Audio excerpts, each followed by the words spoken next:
Bonjour frères et sœurs, voilà une autre journée que l'Éternel a faite, nous allons nous y réjouir et avoir de la joie. Et merci beaucoup de regarder les vidéos, merci de les partager, s'il vous plaît abonnez-vous et donnez un pouce, thumbs up, et j'apprécie beaucoup. Je voudrais continuer et vous parler des extraterrestres. Les UFO, Unidentified Flying Object, ou objet volant, un OVNI, objet volant non identifié. Et c'est pas une blague, ce n'est pas une blague.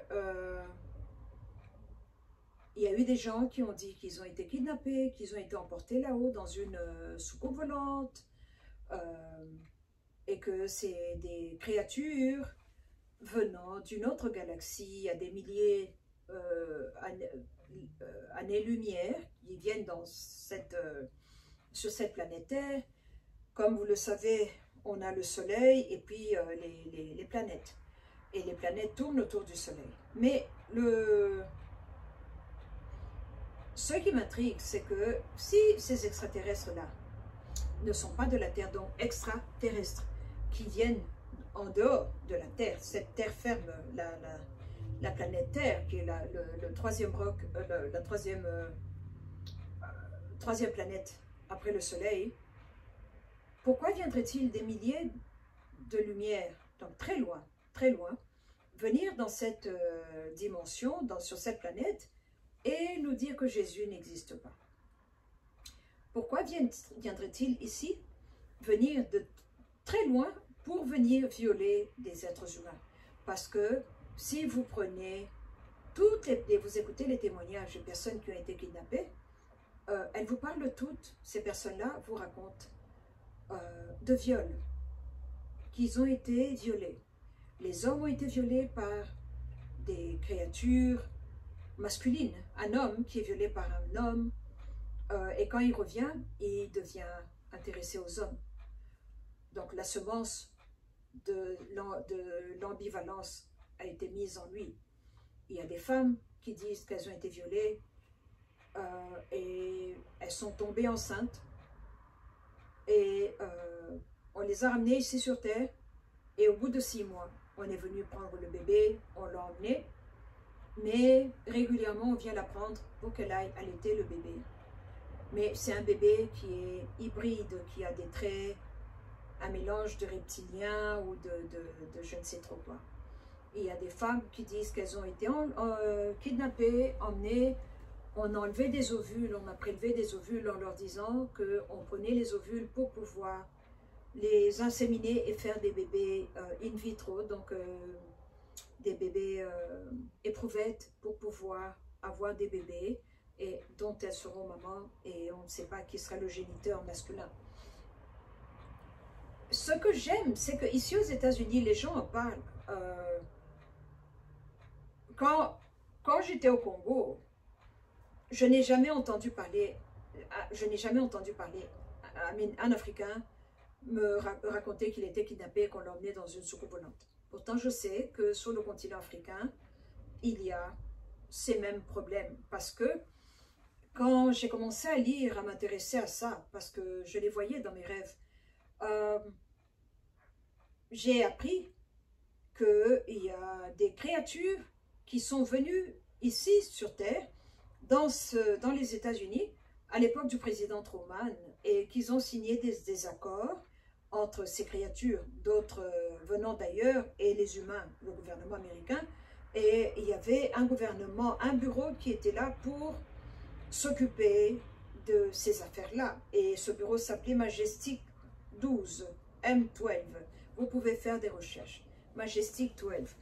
Et c'est comme ça qu'il y a eu échange de technologie, et que quand vous voyez l'essor de la technologie ces dernières 80-100 années, comparé à il y a 100 ans, on a fait un bond en technologie qui ne peut pas être explicable. Mais ça, c'est d'un côté. Et de l'autre, nous avons aussi beaucoup de personnes kidnappées. Beaucoup de personnes disparaissent dans ce pays. il y a ce bureau qu'on appelle centre, le bureau des missing et des personnes qui disparues et exploitées. Il y a un site web qui est là, vous pouvez le consulter. Quand vous allez dans les grands magasins comme Walmart, là où il y a les bureaux, là, il y a toujours, est-ce que vous avez vu cet enfant, il a disparu en telle année, il avait 12 ans, on croit que là maintenant il a tel âge, voilà à quoi il pourrait ressembler. Beaucoup de gens disparaissent dans ce pays et les familles vont reporter que ces personnes ont disparu. Et certaines sont trouvées et d'autres ne sont jamais trouvées. Alors, qu'est-ce qui se passe? Qu'est-ce qu'on leur fait? Et pourtant, j'ai entendu des témoignages de personnes qui ont pu s'échapper en prononçant le nom de Jésus-Christ. Le nom de Jésus-Christ. Et ça m'a tapé dans le ventre. J'ai écouté ce pasteur qui s'appelle Thomas Horn. Tom Horn. Il a un show chrétien qui s'appelle Skywatch, un network chrétien qui s'appelle Skywatch TV. Il est sur YouTube et sur Apple TV, sur beaucoup de plateformes. Skywatch TV que ça s'appelle. Il écrit beaucoup, il publie des livres chrétiens. Il était pasteur pendant 20 ans. J'ai beaucoup appris de lui. Et il raconte que quand il avait 8 ans, il dormait avec sa sœur qui avait 10 ans. Chacun était dans son lit et le mur s'est ouvert.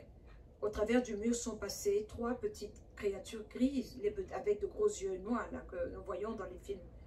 Et ils ont mis les mains comme ça et ils ont commencé à soulever la sœur pour la prendre. Et elle partait, elle était en train de l'éviter. Donc étendue, elle était éveillée. Mais on l'emmenait. On l'emmenait, donc elle a compris qu'on voulait l'emmener. Et lui, Thomas, a compris qu'on voulait emmener sa sœur. Ils ont commencé à crier. Leur père était pasteur. Ils ont commencé à crier « Jésus, aide-nous, Jésus, aide-nous ». À la 3e fois, quand ils ont dit le nom Jésus, les petits cris sont tombés sur leur derrière, comme s'ils ont été poussés par une force. Ils sont tombés, ils se sont relevés, ils ont fui au travers du mur pour ne plus jamais revenir. Ils sont revenus une 2e fois.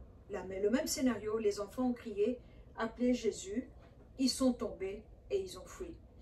Alors, c'est là où ils ont compris que ce verset qui est l'un de mes versets préférés, c'est pour cela que notre Père l'a souverainement élevé et lui a donné le nom qui est au-dessus de tout nom, afin qu'au nom de Jésus-Christ, tout genou fléchisse dans les cieux, sur la terre et sous la terre, et que toute langue confesse que Jésus-Christ est vraiment le Messie, et ce pour la gloire de Dieu le Père.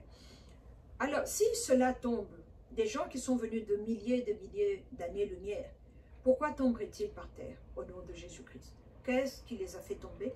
Qu'est-ce qui les a propulsés par terre? Donc, ils sont ceux qui sont dans les cieux. Mais le problème qui est là, c'est qu'ils sont des créatures qui peuvent disparaître et apparaître à volonté. Donc, ils ne viennent pas de milliers d'années, mais ils sont ici sur Terre, dans une autre plaine de conscience. Moi, je crois qu'il vit... Il y a ce mot que les New Age aiment utiliser, qui s'appelle « vibrer ». Quand vous parlez, mettez votre main sur la poitrine, vous sentez votre souffle qui vibre, vous êtes en vie, votre cœur bat. Alors, quand vous priez, que vous atteignez une certaine hauteur dans la prière, la parole que vous envoyez va aller, et moi je sens ça. Par exemple, quand je détruis quelque chose, que j'ai détruit, ça c'est fini, parlons d'autre chose, parlons d'autre chose. Et je crois que ça nous ramène à Ésaïe 55, 11, je crois qu'il dit que sa parole ne retourne pas à lui vide, mais elle va accomplir. His word is not returned unto him void. Yeah, elle ne retourne pas vide. Et alors, ces extraterrestres-là ne sont pas des extraterrestres. Moi, je crois que c'est des démons. C'est des démons ils ont plusieurs qualités. Il n'y a pas seulement une seule race ou une seule qualité. Il y a plusieurs qualités. Et moi, je crois que la moitié d'entre eux ont des portions humaines dans leur... Ils ont pris des éléments ADN humain qu'on a mis en eux, on a incorporé, on a fait quelque chose. On a fait quelque chose de nouveau, une abomination, une chose qui ne devait pas exister. C'est ce que je crois. Parce que c'est bizarre que vous venez des milliers de kilomètres pour détruire le message de Jésus. Quand vous lisez certains écrits, ces personnes qui écrivent, qui vous disent qu'on m'a dit que le péché n'existe pas, c'est une expérience, a learning experience, que Jésus-Christ n'existe pas, que Jésus-Christ est un enfant d'extraterrestre, qu'il est un star child, un enfant des étoiles. Quel bénéfice avez-vous? Parce que quand moi je commence à détruire quelqu'un, à diffamer quelqu'un, à raconter des choses négatives sur quelqu'un, c'est que je ne le porte pas dans mon cœur, je n'aime pas cette personne-là et je veux détruire cette personne-là par tous les moyens possibles et imaginables. Alors, vous qui venez d'une société supérieure, intellectuelle, remplie d'amour et d'altruisme, vous venez détruire le message de Jésus-Christ. Pourquoi Jésus et pas Bouddha, pourquoi pas Allah, pourquoi pas Krishna et tous les autres dieux? Donc, moi, je crois que ce sont des démons. Et je crois que si, sur le continent africain, on n'en parle pas ou on n'en entend pas parler, c'est parce que ou bien ils ont été menacés, ou il n'y a pas de bureau de police, de centre de personnes portées disparues où vous pouvez aller et dire mon enfant a disparu, mon époux a disparu. Et maintenant, j'ai écouté ce témoignage qui était qui m'a fait réfléchir. Cette femme qui disait qu'elle a été kidnappée, elle conduisait sur la route la nuit, elle allait d'une ville à une autre, elle a vu une lumière et une soucoupe qui est descendue, il y avait un petit être gris qui l'a prise, qui l'a fait monter dedans. Elle ne sait pas combien de temps elle était partie, mais quand elle est revenue, elle était à 5 minutes de l'endroit où elle devait aller, mais qu'elle pouvait entendre, elle avait des idées, et alors elle a commencé à écrire les idées, c'était des messages d'un personnage qui s'appelle Abraham, qui lui a dit qu'il était Abraham, notre père dans la foi. Elle a commencé à écrire, elle a fini. Et le deuxième livre était dicté par Jésus-Christ. Mais quand vous lisez ce que le Jésus-Christ dit, et ce que le Jésus-Christ de la Bible nous dit, c'est pas la même personne. C'est pas la même idée, ce ne sont pas les mêmes pensées. Mais le nom est le même. Et donc, on a beaucoup de Jésus. Le nom Jésus, en fait, peut être utilisé par n'importe quel esprit. Et c'est pour ça qu'il nous a dit, beaucoup se feront passer pour moi, beaucoup viendront en mon nom, beaucoup diront, il est là-bas, allez, il est dans le désert, n'y allez pas, il est ceci, n'y allez pas. Pourquoi il nous a dit ça? Parce qu'il avait prévu que en psychologie, dans le comportement anormal, il y a une condition médicale qu'on appelle messianique complexe. Quand vous commencez à étudier la liste des complexes psychologiques, il y a ce complexe qu'on appelle messianique. Il y a des gens qui se prennent pour le Messiah, pour le Messie, pour le Sauveur. Alors, ils ont ce complexe-là. Et regardez-les, il y en a beaucoup. Il y en a un en Russie qui a de longs cheveux, comme le Jésus que Leonardo da Vinci avait fait, celui qui a l'air efféminé. Il y en a un autre au Brésil. Donc, il y a beaucoup de personnages qui se font appeler Jésus, qui disent qu'ils sont Christ, le Fils de Dieu qui est revenu. Je crois que c'est pour ça que Jésus nous a prévenus et nous a dit de faire attention, de ne pas courir à gauche ou à droite. Pourquoi? C'est parce qu'il va y avoir un enlèvement. Par enlèvement, j'utilise le mot. Ce n'est pas un enlèvement qui est lié au rapture, que ce que la Bible nous dit que la trompette va sonner, elle va sonner une fois, et que nous, ceux qui seront vivants, vont être emportés. Il y a eu des films qui ont été faits à ce sujet, comme Laissés derrière, Left Behind. Il y aura quelque chose qui va se passer. Mais dans ce cas-ci, ils vont faire quelque chose dans le désert ou un endroit assez loin, parce que les gens vont aller vers eux, et là, ils vont kidnapper ces gens-là et les voler. Les voler pour les emmener, pour être des esclaves. Parce qu'il y a eu des gens qui ont dit qu'ils étaient prisonniers sur d'autres planètes. On les emmenait par des soucoupes volantes pour aller travailler. Ils se sont vus travailler. Alors travailler comme à l'époque des films de Romains, casser des pierres à la main, à genoux, une souffrance qui est vraiment difficile à accepter. Et quand j'ai entendu ces témoignages-là,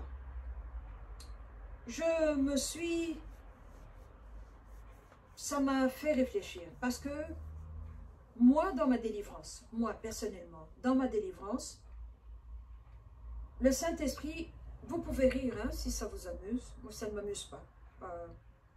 Je vous dis ce que je sais. Je vous dis ce que je sais. Le Saint-Esprit, après tous ces jeûnes que j'ai faits, parce qu'il y avait des thèmes, hein, on sortait de prison, on sortait de système, on sortait de partout où est-ce que j'étais attachée. Il m'a sorti de la lune. La lune est une prison. Il y a un endroit dans la lune, c'est une prison spirituelle. Beaucoup d'êtres humains qui fonctionnent, qui respirent, sont prisonniers là-bas. Mais je vous parle de prison où on vous fouette, où on vous torture, on vous donne à boire par gouttes, vraiment comme un film. Vous voyez les films d'Hollywood des années 50. Il y a une autre prison sur la planète Mars. Et il y a un autre endroit, l'administration satanique est sur la planète Saturne. Sur la planète Saturne. Ce n'est pas pour rien qu'au pôle nord de Saturne, il y a 7 étoiles de 6 côtés, cet hexagramme qui est constant, qui est là, au pôle nord. Allez sur Google, tapez hexagone sur la planète Saturne, vous allez voir. Il y a au pôle nord un hexagone et il y a aussi, chaque planète a une administration là-dedans. Je suis très sérieuse. Le Saint-Esprit m'a délivré de là. Il m'a sorti de là. Et alors, quand j'entendais les témoignages des personnes qui ont été emmenées dans des soucoupes volantes, ça m'a rappelé mes rêves à moi, ce que je voyais. Et je me disais, ma conclusion est celle-ci, il y a des événements dans la dimension spirituelle que nous vivons. C'est ce que moi j'ai vécu. Je ne suis pas astronaute. Je n'ai pas encore été dans une fusée de la NASA pour aller là-haut.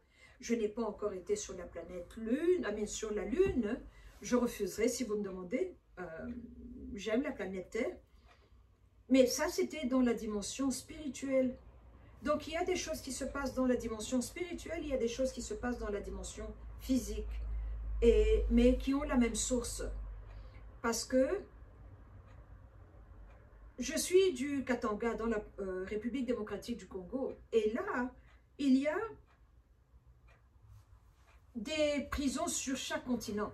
Ça fait longtemps que je suis ici dans ce pays, hein, les États-Unis d'Amérique, et j'ai eu à casser des prisons où il y avait beaucoup de familles africaines prisonnières ici aux États-Unis, dans le système américain qui les gardait ici pour qu'elles ne puissent pas émerger sur le continent africain. Donc, il y a un système de prison qui est totalement satanique, totalement de l'obscurité, qui vous emmène en exil. On prend un groupe de personnes qui sont propriétaires de la terre africaine. Chaque province du Congo a des familles propriétaires, des familles responsables devant Dieu. Chaque province. Alors, quand vous prenez maintenant toute la République du Congo et que vous avez ces éléments-là, ces familles-là, vous les mettez ensemble, que vous prenez toutes les républiques africaines, vous faites la même chose. Vous prenez ces familles-là, vous les emmenez en exil dans les Alpes, entre la France et l'Italie, et ici aux États-Unis. Donc, ces personnes-là peuvent avoir les pieds sur le continent africain, mais n'ont pas d'autorité sur la terre africaine. Ce qu'ils disent n'a pas de poids parce que spirituellement, ils sont en exil. Je sais ce que je dis est difficile, mais moi, je suis en train de monter de niveau, donc je vous donne ce que je reçois, vous allez monter aussi. On ne peut pas rester comme ça, on doit aller de révélation en révélation, de gloire en gloire. On doit grandir en Christ. Comment est-ce qu'on peut se battre si on ne grandit pas et qu'on est toujours on a un petit couteau à beurre? Non, il faut aller, quitter le couteau, aller maintenant à l'épée. Donc, ce que je veux dire, c'est que il y a eu un schéma satanique et démoniaque, et ces dernières 10 années, j'ai détruit ça, ramener les Africains sur le continent africain, de partout où est-ce qu'ils étaient emmenés. Et c'est ça qui fait que l'Afrique était comme un enfant qui n'a pas de mère. L'Afrique était comme un enfant qui n'a pas de parents pour le protéger. Il n'y avait pas de protection. Tout ce qu'on nous jetait nous tombait dessus. Ceux qui étaient les propriétaires spirituels de l'Afrique n'avaient pas d'endroit où ne pouvaient pas parler parce qu'ils étaient exilés ailleurs. Et regardez bien, retournez bien, regardez au XVIIIe siècle. C'est ça le travail que l'Europe a fait. Exiler les rois africains. Faites le nombre une liste aux recherches de rois africains qui ont été emmenés en exil, qui sont morts dans d'autres terres. C'est incroyable. Alors, là où ils ont emmené les rois ailleurs, c'était une chose. Mais maintenant, le deuxième schéma, donc tu vois, vous voyez quand on dit le plan A, le plan B, le plan C, c'est comme un oignon, hein? Vous enlevez une couche, il y a une autre couche, vous enlevez, il y a une autre couche. La deuxième couche était de tuer les rois africains sur la terre africaine, traumatiser la terre africaine, la terre boit le sang, et on prend les organes, on prend les têtes des rois, on les emmène en Europe. C'est ça qui nous m'est arrivé, moi, avec mon arrière-grand-père, le roi Moussiri, qui était décapité. On lui a ouvert la poitrine, on a coupé le cœur, on a emmené ses organes, on les a emmenés à Léopold II. Et donc, il était exilé en Europe, mais on l'a tourné, on l'a mis comme soldat pour bloquer sa progéniture, pour que nous ne puissions pas évoluer. Ça, c'est la première chose. Mais la deuxième chose est que son sang a été utilisé contre nous, contre Nabre, contre nous, notre sang. Et ce schéma-là, je l'ai vu en Haïti. Les Français ont fait ça lors de la guerre de révolution haïtienne avec Toussaint Louverture et Jean-Jacques Dessalines. Les Français ont fait cela. Cela, je l'ai vu avec Nat Turner, ici aux États-Unis, qui est un esclave pasteur qui s'est révolté. Il a été pendu. Ils ont tué 62 personnes en 2 nuits, des Blancs, hein, des fermiers européens à la peau rose. Il a été pendu, découpé, dépecé. Sa peau a été cousue en petits coussinets que les gens pouvaient porter dans leur poche comme souvenir. Son huile, son gras a été fondu pour éclairer les lampes des Blancs. Sa chair a été consumée, il a été mangé, fait des recherches et ses ossements ont été pilés et la poudre jetée aux 4 coins cardinaux pour le maudire. Et on l'a mis lui aussi comme soldat devant les Noirs pour faire dormir l'esprit des Noirs. J'ai vu cela avec le sang de Martin Luther King, qui est mort en 68 devant l'hôtel, le balcon du motel Lorraine. Quand il est tombé, on lui a tiré dessus, il est tombé par terre, il avait saigné. On l'a emmené à l'hôpital, il est mort à l'hôpital, tout ça. Il y a eu des gens qui ont été vus, qui ramassaient le sang et mettre dans des bouteilles. Et on l'a retourné lui aussi pour qu'il puisse bloquer les sorts des peuples africains américains. C'est un schéma que l'homme blanc a utilisé et ils ont appris cela de l'Égypte. Donc en fait c'est venu de l'Afrique, ils ont retourné cette arme-là contre nous les Africains. Ce n'est pas quelque chose de nouveau, c'est vieux comme le monde. En fait c'est la base même du satanisme, de l'occultisme, la valeur du sang, le prix du sang humain. Comme la Bible nous dit, la vie est dans le sang. Voilà ce que je voulais partager avec vous, parce que je vois qu'il y a beaucoup de personnes, beaucoup de pasteurs africains qui ne parlent pas des UFO. Ce sont des démons, c'est une qualité de démons qui sont vraiment sexuels. Hein. Quand vous entendez les témoignages, vous vous dites, mon Dieu, moi, il y a des jours où j'avais même regretté d'avoir entendu ça, mais d'avoir écouté, mais il fallait, parce que quand on ne sait pas ce que l'ennemi fait, comment est-ce qu'on peut prier à cette hauteur-là pour aller au-dessus? Il faut savoir, moi, mon appel me demande de savoir. Il y a eu des moments où le Saint-Esprit m'a emmené dans le camp de l'ennemi, je vois des cérémonies sataniques, lucifériennes, comment on découpe les gens, comment... C'est affreux. C'est affreux, mais c'est réel, ça existe et ce n'est pas de la blague.